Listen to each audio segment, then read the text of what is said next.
Welcome to this special edition of Wisdom Wednesday, coming to you from the serene and historic Fort Bennett in Black Rock, Tobago. Before we dive into our conversation, I would like to share a heartwarming moment. Just before we started filming, Emily, with her gracious spirit, helped me take the shine off my face with a makeup touch-up. It was a simple yet powerful gesture, transcending generational and cultural boundaries, symbolizing the beauty of togetherness, respect, and mutual support. Our backdrop, the vast and calming ocean, complements the depth and fluidity of our dialogue today. Fort Bennett, steeped in history, stands as a testament to endurance and transformation, themes that resonate deeply in our discussion. Join us as we explore the poetic journey of a talented young author, Emily Bhola, whose unique style of reverse poetry captures the essence of creativity and expression. Right. Hi, one and all, yes. Welcome as we embrace wisdom today with Emily Bhola. Hi everyone. Emily is a poet. Yes, I am. Right. So you're not into short stories or anything? Actually, I write prose as well. Yes. I write prose. I write poetry of all forms. I write plays as well. All right. So fine. yes, my writing ability isn't just restricted to poetry alone. Okay, Yeah. fine. What I find so intriguing about Emily, and that's why I hit on the poetry most of all, is her reverse poetry. And that's what I really want to start off talking about. Yes. So Emily, was it deliberate? You set out to write reverse poetry? Yes, I actually did. So what happened is that I saw on Instagram, I saw this poem called Pretty Ugly, right? Yeah. It was the very first reverse poem that I've ever come across in my whole life. Yeah, me So straight up with that. when I came across this poem, I decided to try one of my own. And when I did, I realized that this is my niche. This is my poetic niche. So Right. then it just started to flow continuously. Okay. And that's why I published a book full of reverse poetry. So Pretty Ugly was drawing you because that is what you were supposed to do. Yes, exactly. Yes. Yes, yes. So that is a very interesting story. Now you have to read poetry first today, eh? You can. Yes. Well, I actually have my book with me. Yes. This is the book of reverse poetry. So I will read something from this. Yes. Yeah. Okay. Which The one? name of the book, folks, is Inside Out, Upside Down. So, I don't know if you all can see. yes. Okay, so I'm just gonna select one. Anyone? Anyone? I'll just turn to a random page then. Okay, not that one. None of these are. Oh dear. Okay. So this one is called Body Images. You know, in our society, we are usually made to believe that that beauty is something that is restricted to a certain type of look, a certain color, a certain texture, you know. But I believe different, right? And I believe that everybody deserves self-confidence. So that's why I wrote this one. Body images. This constant dysmorphia. I refuse to take this belief of body euphoria. My mind would prefer bouts of gender dysphoria. I'm sick of these cyclical ups and downs, highs and lows. When I look at my reflection, I shouldn't see a twisted refraction. When I look at an unfiltered selfie, I shouldn't see a distorted me. But I do. I don't like how I look. I keep thinking that I might someday be okay. This preposterous thought is in vain. I'll just never be good enough.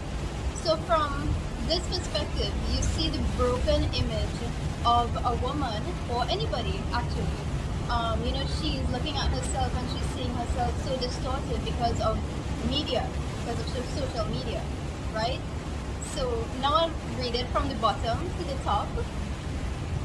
I'll just never be good enough. This preposterous thought is in vain. I might someday be okay. I keep thinking that I don't like how I look, but I do. I shouldn't see a distorted me when I look at an unfiltered selfie. I shouldn't see a twisted refraction when I look at my reflection. Ups and downs, highs and lows, I'm sick of these cyclical bouts of gender dysphoria. My mind would prefer belief of gender or belief of body euphoria. I refuse to take this constant dysmorphia. Lovely. And that is so timely, this body image. We just come out from Miss Universe, the 72nd one. Yes, we did. And Miss Nepal is a full-size Yes, woman. a Yes. full-size model. Yes. Yes, Yeah, I really appreciate the inclusivity. Yes. Not exclusivity. So we need to keep embracing ourselves, how we look naturally. Makeup is another thing. Now I have on makeup, right? A lot of people think, oh, because you have on makeup, you're covering yourself. But it doesn't have to be that way. Makeup is just to enhance how you look. It's not to change your features. A lot of people think that pasting makeup across their face is the right way to go, but it's really not. We want to stay away from that. We just want to enhance what we already have because we are already beautiful. Yeah. And then too, it's just down to personal choice. Yes. But That is another back thing. to Nepal, with her having the self-confidence is one thing, but she didn't send herself up. Yes. It had to be a whole country that has this level of confidence, and Yeah. in the fact that we don't have to look a certain way to be Yes, beautiful. yeah, exactly. And I find that is very, very applaudable. Yes, It shows a level of, they like to say now, woke. Woke. It shows a level of I wokeness, guess yes, so, yes. for the whole, I understand what you mean. yes, the whole people, because, they would have feared her to say, oh, she fat, she this, she that, but she's beautiful. Exactly. And the thing is, I'm so happy that you chose that poem and you brought up that, because I can remember that I have never been satisfied with how I look at no stage of my life. That is difficult. It's so sad.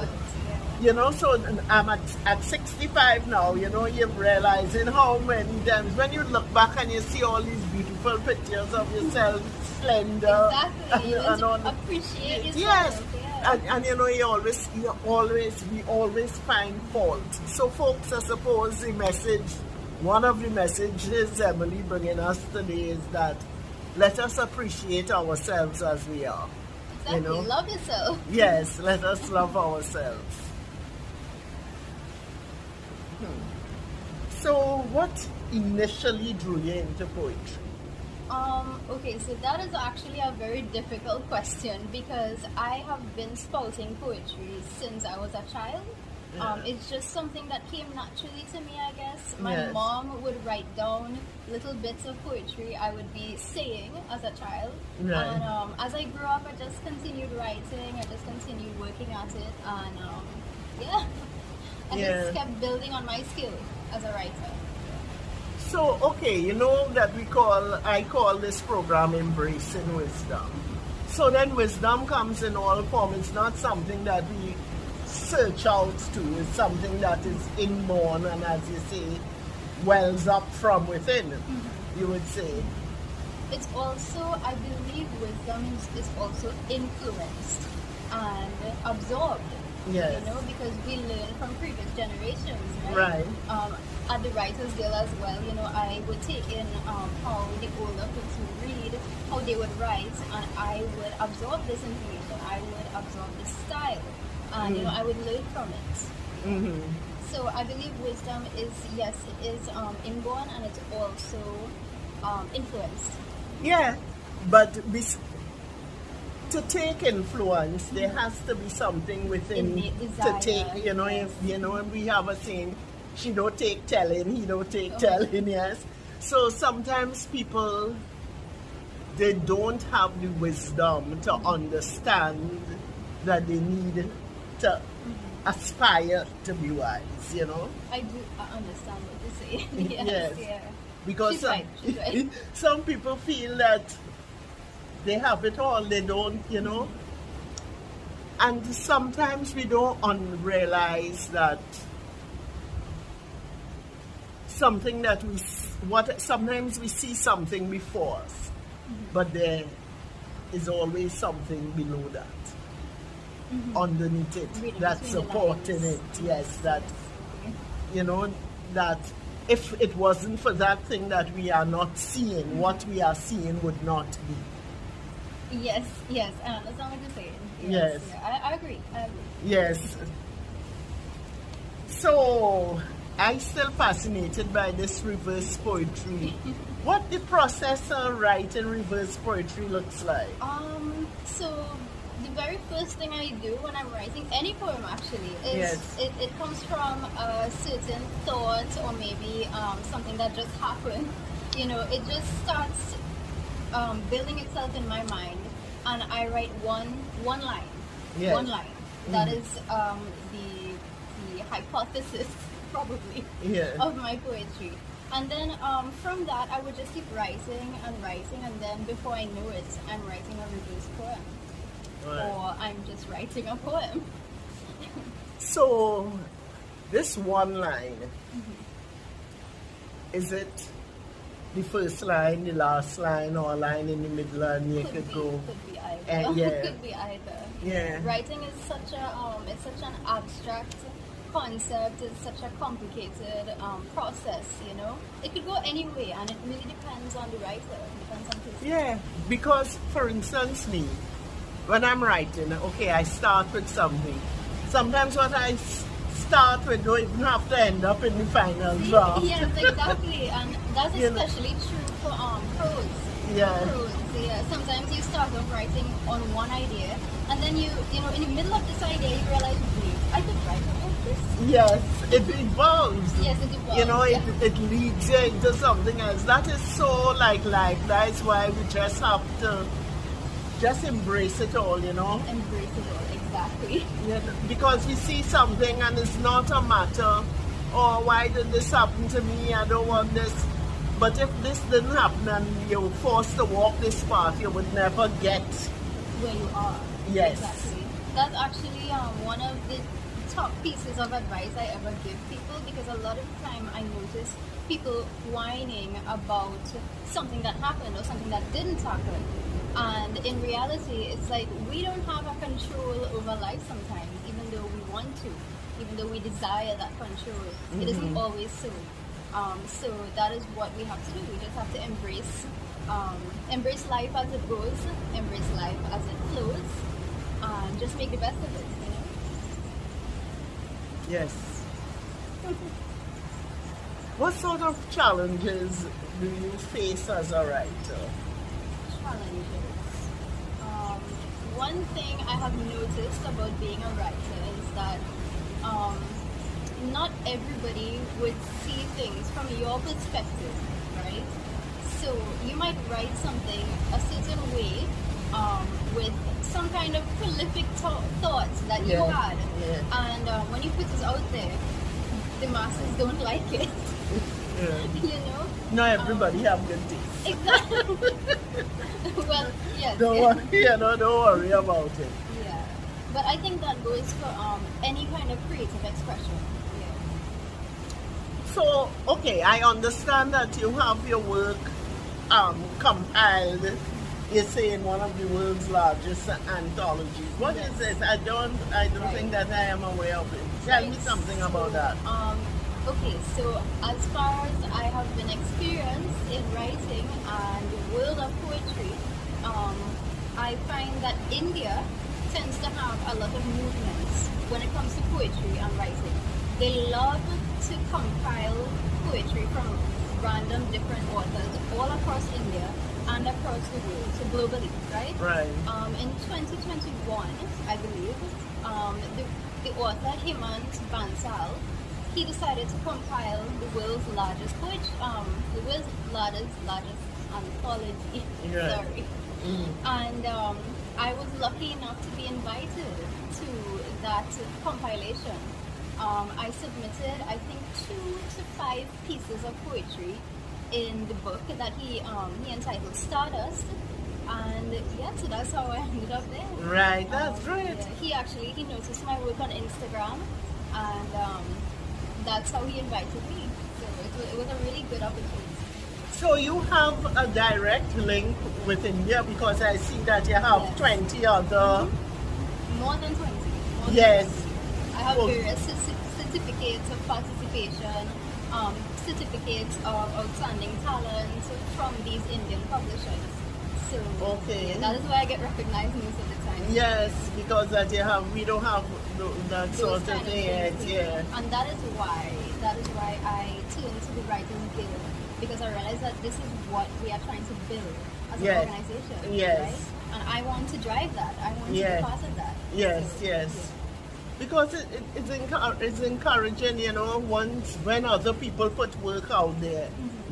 Listen, we could be 20 of us, 30, 100 people, and you give them the same word to write something on, and you will get 100 different things. Exactly. So, and at the end, when it's read, it just broadens everybody's scope, and it's just so beautiful. I actually have a quote in my own book about that. It says, "Broaden the mind, so every once in a while you can learn something new." Yes. We have to keep a wide perspective, an open perspective, and receive these new ideas. So how has your cultural background influenced your poetry? Well, I see that you have a lot of support, so that because of that support, that in itself is an encouragement, because Yes. when you don't have the support, you It's say, very you discouraging. say, why bothering for, because it's such an uphill battle. That was actually me in high school. In high school, I had no background, no support whatsoever. The creative writing club didn't really appeal to my style, Yes. so it was very discouraging. But once I got myself online, I got myself out there, that is where I got noticed, and that's where I Right. got appreciated. Right. There's often a saying that goes something like, "You are appreciated where you belong," and that is where I belong. Yes, yes, So and I just that, had to find my place. yes, find your tribe and find your place, yeah. And also, it's so different now with social media, where you can reach out Yes. and be part of a tribe that has nothing to do with your home base. Exactly. Well, that I have to come and get some lessons from you, because as far as the social media thing, this is I would a be lot for willing to me. help anyone who would like my assistance. I would be glad to reach out. Okay, right. Yeah, because we need it, eh? We really, really, really, really, really need it.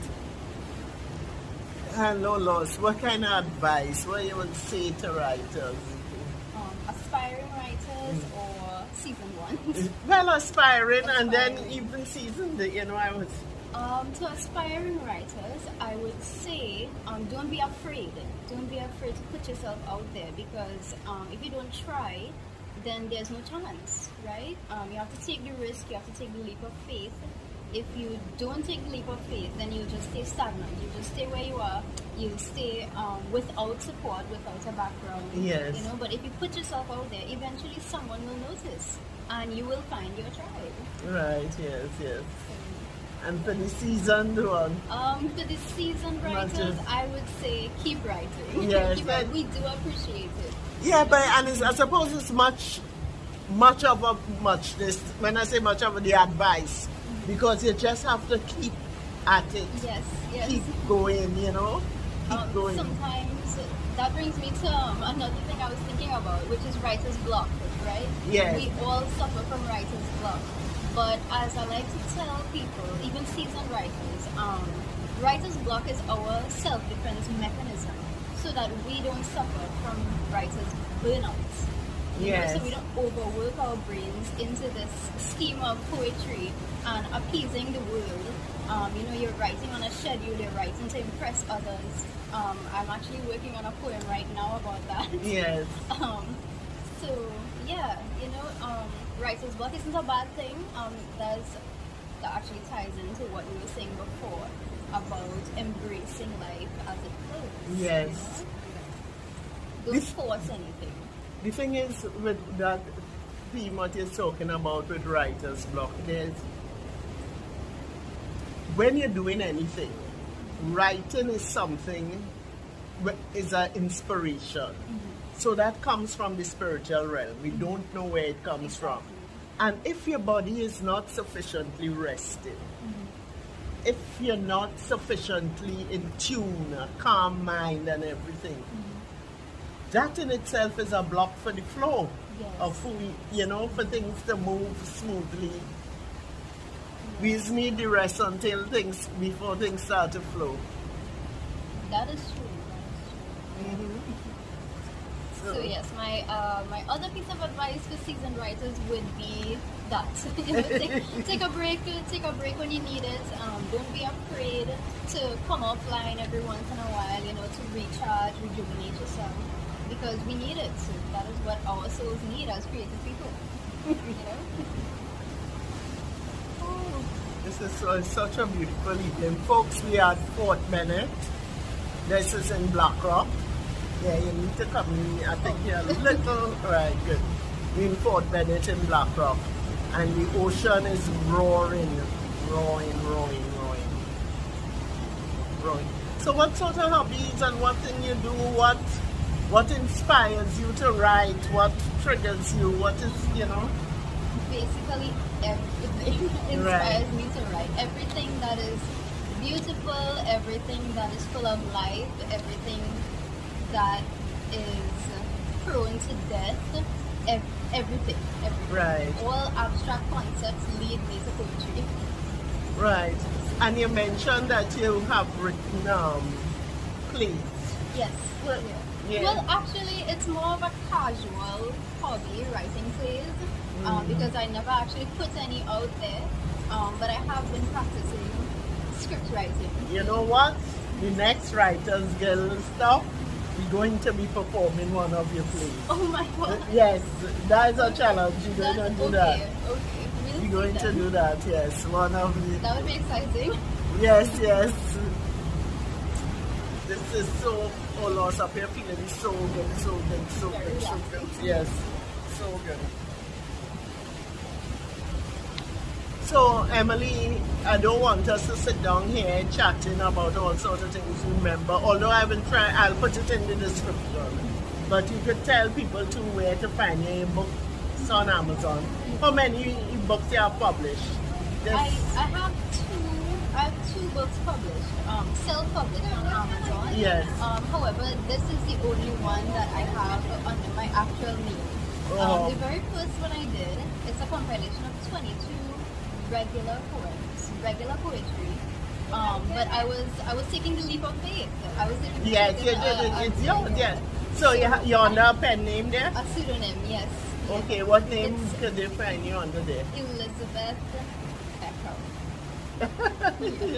Elizabeth Beckham. So, growing up, I always liked the name Bennett, from Elizabeth Bennett from Jane Austen's Pride and Prejudice, yes, right? and we on Fort Bennett. Oh my God. Yes. What a coincidence. Yeah. So I always liked this character. So that was my initial pseudonym, right?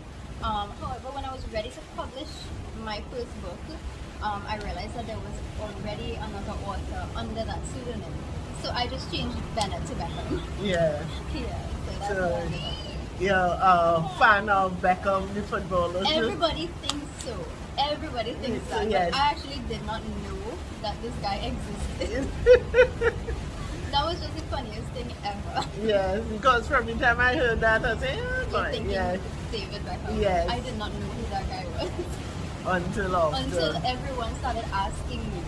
And I'm like, no, it was unintentional. So how long have you been in Tobago? I grew up in Tobago. Right. Yes, yeah, I grew up here all my Okay. life. Right, fine. So, yeah. Not like me. Oh, you're not from here? No. I'm here probably longer than you have been born. I'm Yes. here 30 years, 30 Okay, plus, yes. yes, you know. That is Yeah. longer than I have been. Yes. So, yeah. So that's cool. That's cool. Tobago is a lovely place, and here is certainly beautiful. So, what else would you like to share with your folks about your love poetry? I not only do I love poetry, I love all creative expression. So that includes film and dance and song and everything. Art, especially. I really love art. My brother is a great artist. Oh, really? Yes. You might probably want to interview him next. Yes, that'd be Another great. day. That's great. Well, we'll have to do it somewhere where I can see his work. We might Yes, be able to do it definitely. outside. Yeah. Yeah. So yeah, that's me. I'm What- a creative person. Yeah. What sort of art your brother does? He does realistic art, I would say, because he tends to capture a lot of our wildlife. A lot of our Okay. wildlife, yes, yeah. So he takes pictures himself, or he might see one on the internet, and he will capture that in a painting. Okay. He also does landscape. That's a talent. I tell people I can't draw a circle, but I do a lot of art, what I call scribble art. You know. Yes, I've seen you. Yes. So abstracts. yes. So and I find that very relaxing and free flowing. That's the most important thing too. The fact that you find this hobby of yours relaxing and it Yeah, I could just. taps into your spirits. You know. My third book is a coloring book with that same sort of art. That's nice. Yeah. I'm actually working on a children's book, so it's got children's poetry and children's activities as well. Okay, great. So great. it's like inspiring them to be creative, to be good people at the same time, you know. Yes. It sounds really, really, really, really good. This is great. This is great. Really, really fantastic. I am really very intrigued to see a young lady so passionate about poetry and writing such good work. I really want to ask you to do another one first. Read another Yeah, one? or I could read it something, yeah. Yeah, you could read one, yeah. Choose one You for me. could just... Oh, you could go ahead. Yeah, you could go ahead. And Okay, tell me just choose one. let's see where luck takes us. A Stranger's Thought. Oh, that's the same one I read. I actually read this one at the reading fest. Yeah, but they didn't hear. A Stranger's Thoughts. I simply do not know whose emotions plague me so. It's not like I'm not my own person when I feel his or her passion. Sadness, anger, longing and despair. I have my own emotions. This isn't fair. I let out in bleeding words their love, their rage, and their hurt. It's a matter beyond comprehension, this matter of soulmates' apprehension. A person I may never see, someone I may never meet, their views pressed into mine in an intimacy of my little rhymes. It would give me the greatest peace if they can write for themselves at least. Well, you all know it's the first time I read it, so if my The flow was rhythm off. wasn't, forgive me. If they can write for themselves at least, it would give me the greatest peace.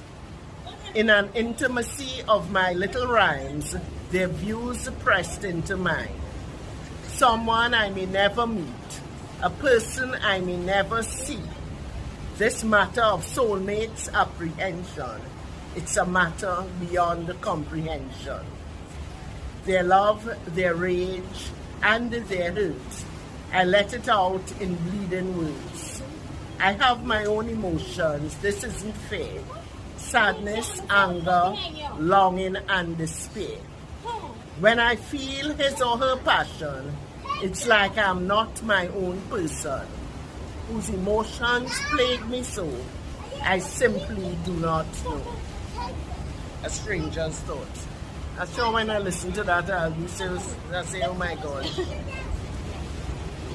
Emily might have to read one to make up for that.